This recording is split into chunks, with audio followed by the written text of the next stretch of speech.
Part 2 of the Birdcage rust preventative coating. So first part we took out the dash, we took out pretty much all the interior here. We coated the bottom of the windshield Birdcage frame area. Now we're going to do the top front part, and we're going to do the center T-top panel and the back part of the Birdcage here that I can see. Now I'm not going to go too crazy down here into like the tub area. We're going to remove the seat belts. We got to remove some of this insulation that's stuck here in this wiring. This panel right here is riveted in. This holds the T-top latch thing. We're not going to drill out those rivets. I don't really see a need to because the rust isn't bad. So we're just going to do what we got to do just to get by. Right now I need to take out all of this interior stuff that's in the way here because we are going to strip some paint, some loose rust. It's going to make a mess, so we got to move out this this rear carpet because it's brand new and I don't want to hurt it. If memory serves me right, this just pressed on, so just lifting it off, pull this back a little bit. This is riveted in as well, and we didn't remove it, so we're not going to remove it now. But there it goes, just slides right out. The carpet is perfectly fine. Okay, now we got to go around to the other side. We'll pop that out, and then this all just comes out in one piece. Alright, so this carpet just comes right on out, as I said. Now I have the fun part of finding a spot to put it in my garage. Got a little dirty, so we're going to have to clean this before we finish everything all up. I removed the seat belts. Now we're going to take this off. I think this just kind of slides right out. There we go. A little clip that held in those wires. We'll put it over there. Looks like there's another clip here. Oh, that came out real easy. Perfect. Okay, we got 2 more over here, then these wires are done, and then we can figure out about removing the insulation. I think I'm going to throw my tarp down now though, because I mean either way it's going to have to make a mess. Alright, so I'm moving my tarp over here. These insulation pieces I just kind of peeled back, that way I get more access here, and I don't need to remove the whole thing because I have no need to because the back half is all fiberglass. So this part here that I zip tied when I painted the car, because I undid the screws without realizing you have to have this panel off to get to it, and you know, I ended up having to zip tie it just to get me by. The rivets here, the heads of the rivets just popped off, so now nothing's holding this in, so I might as well just cut my zip tie, take this off and clean this up and get behind here. So that's that. Yeah, okay. Well, I'll clean that up. Alright, I ended up drilling off the rivets for the bracket over here. I used a 5/32 and then a 7/32, and it popped up super easy, super quick, just a few, like a minute. Alright, trying to remove all this loose insulation that just got stuck here.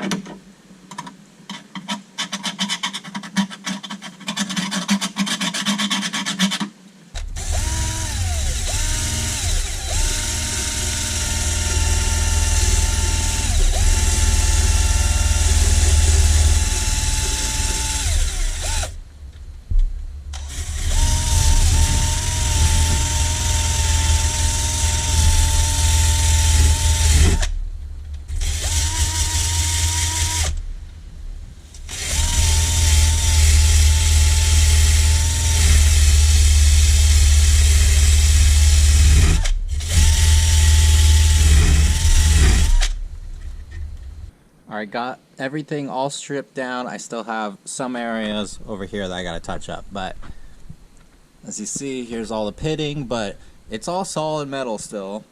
I ended up deciding to go all the way down to, get another light. I ended up deciding to go all the way down to where this joint of the Birdcage meets the lower half.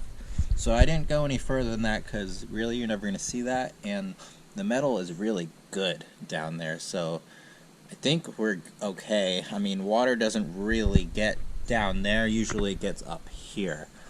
So this is my main concern, but I'm going to get all the way down to there, and then do a little bit extra. Try to get the insides and the back side. The back side is opening, like you can, it's not solid like this. But everything here is all cleaned up, ready to go. Same thing all the way along.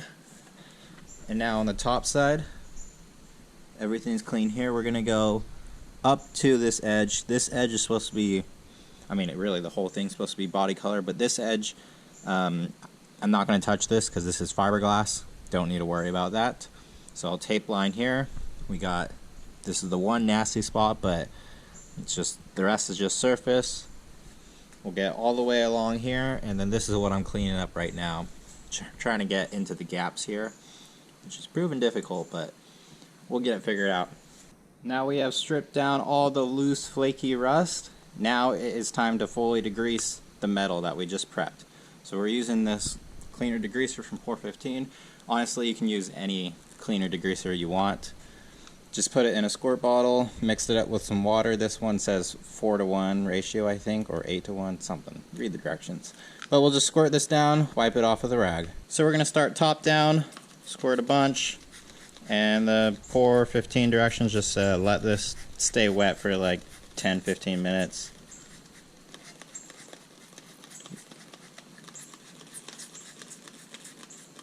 But honestly, this is just degreasing it. Don't know what we'll do about the areas down here because there's going to be some debris. Maybe I should just try to spray it far away, take a rag, and then wipe it off later. Okay, so that's the top. Let's hit the backside and then the A-pillars. And now we hit it with just water and we try to rinse off everything we just sprayed on it.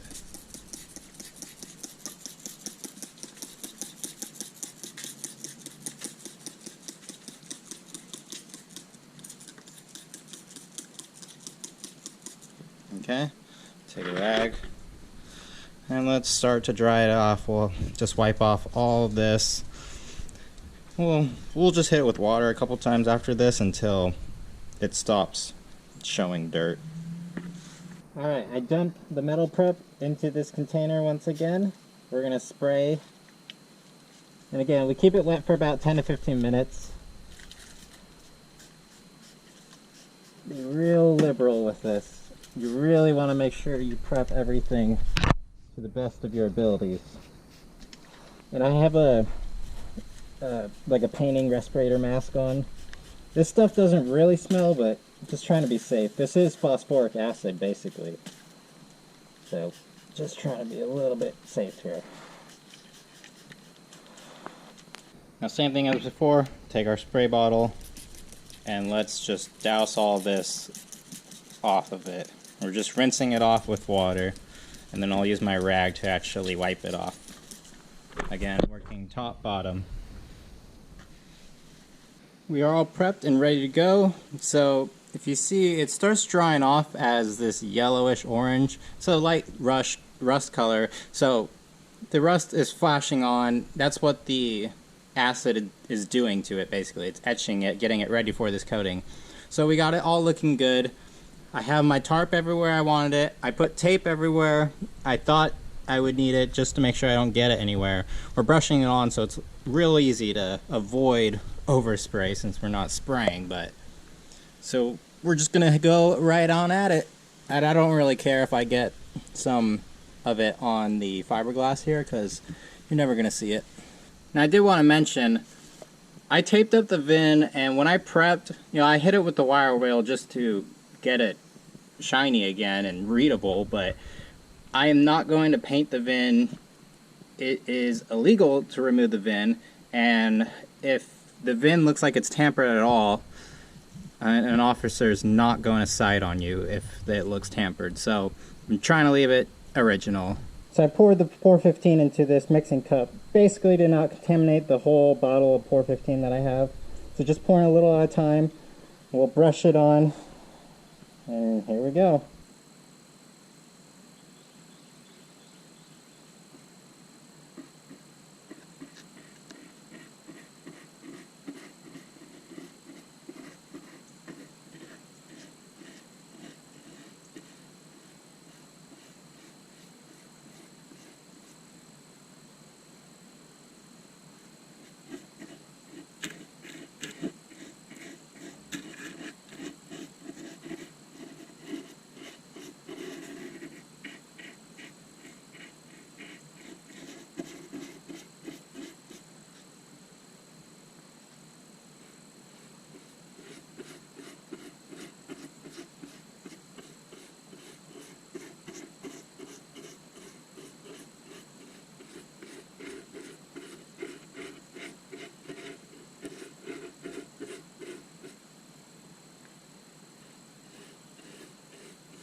And one last before and after. So here is the after. This was the before of the top of the windshield frame. Alright, we got everything coated. This is the first coat on. Everything's looking good. Everything is black now. Leave it back here. We are all good. Gonna give it, it's already been about 30 minutes, so I'm gonna give about 20 to 30 minutes more. Once it starts getting real tacky and less glossy, that's when I'll start hitting it with a second coat, and then we'll be done. Second coat has been applied. Now we'll wait for this to dry, but so far everything looks good. Now this time around I went with a semi-gloss. The first time around in part 1 was just a full gloss, and it looks good and all, but gloss is really tough on panels that aren't perfect. So the less gloss you have, the better it is that it hides those imperfections.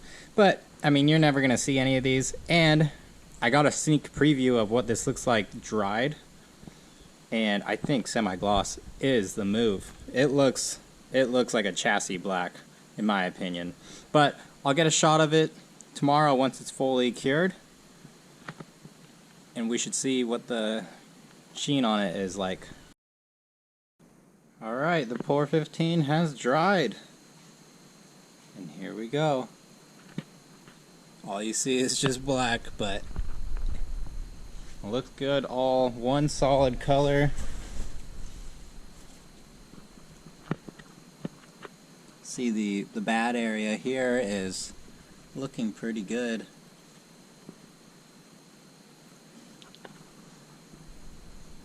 So this is what the rough areas look like. Looks like it coated pretty good. You know, it dried pretty well. Not perfect, because I brushed it on. I got those corners. We did not get any on the VIN. Maybe a little on the edges, but not on the actual numbers, so that's fine. And then on the back side here, looks pretty good. We got everything that you can see. Didn't get any in the bolt holes, which is good. Got the edges here. This was another rough spot, but again, it looks, you know, it looks covered. It's good. Oh, here you can see not the best painting technique by me, but I think it's gonna do its job. It's gonna last.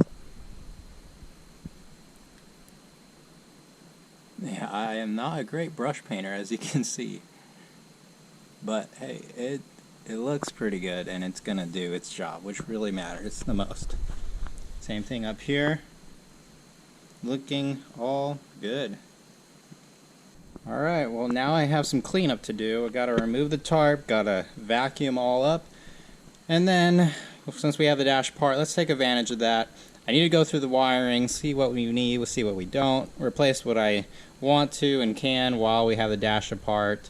We want to clean up the steering wheel and give it a nice coat of paint, and any other little brackets here and there we're just going to paint up, touch up, make everything look nice before we put it all back together. So stay tuned, still more to come on redoing the interior on this '79 Corvette. Thanks for watching, I'll see you in the next one.